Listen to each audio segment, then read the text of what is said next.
I'll give you just one tight end that I'm focused on is that Max Clare transferring from Purdue to Ohio State. He was very good for a very bad Purdue football team last year. 51 catches, 685 yards receiving, 4 touchdowns, 13.4 yards per catch. G. Scott is no longer with the program, and there's a huge opportunity for Max Clare to be just plug and play, to go from Stover to Scott to Claire at that tight end position. And oh, by the way, now there's a question of like, Emeka Egbuka isn't there. Who's that third guy? Max Clare could have a huge year at Ohio State. I will go very quickly.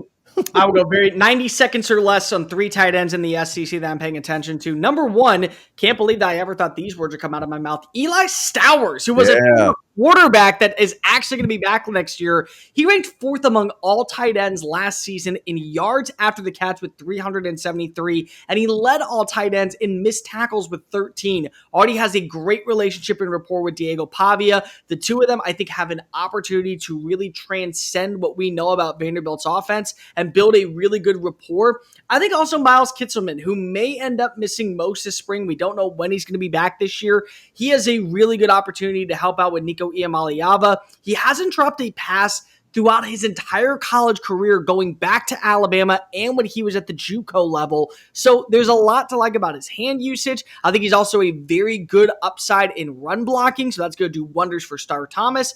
And then I want to throw in a name that I was very high on when he was at Arkansas, now down in Oxford, Mississippi, Luke Haas. Luke Haas, when you see the flashes of him, is phenomenal. He has the capabilities to be an all-SEC tight end and a difference maker in the passing attack for any young quarterback. Well, he didn't have the success out in Arkansas, but what do we know about Lane Kiffin? Depth, taxes, and of course, winning big and developing in the transfer portal. They just lost Caden Prieskorn. He's an exceptional route runner that works the intermediate part of the field. I see a lot of Colston Loveland in his game. If I could get that version working with Austin Simmons and Caden Lee in the slot, look out for Ole Miss to be once again a dangerous team en route to go into the college football playoff.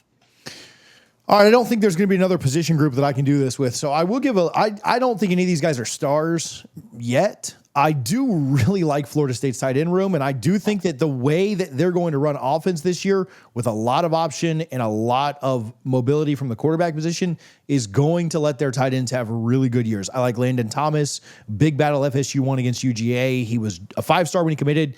The UGA bump went away, as Florida State fans will tell you, and he ended as a very high 4-star. Saw a lot of time as a true freshman. He was Florida State's best tight end last year as a true freshman. Marqueason Douglas is back from ASU. I've heard he's had a really, really good spring. They got Randy Pittman from UCF, who had a killer year, transferred over with Malzahn and Herb Hand, the offensive line coach. Amari Williams was their second best tight end last year. He moved to defensive end. He's a true sophomore now. He's a true freshman last year. There's some talk that he could play both ways. I think their tight end room is loaded. I have no idea how to judge Florida State overall. I think they've got a lot of talent, and they will utilize the tight end a ton this year. When I looked at full rooms in the ACC, I thought it was, I hate to give Florida State any credit at all after 2-10. Come on. I think it's one of the better tight, so I am trying to preface everything. I think it's one of the better tight end rooms in the conference. I don't think they have a superstar that's going to get drafted in the first 2 rounds. Well, Thomas could in 2 years, but I do think they've got a lot of talent there, and that could be one of the better positions for Florida State this year.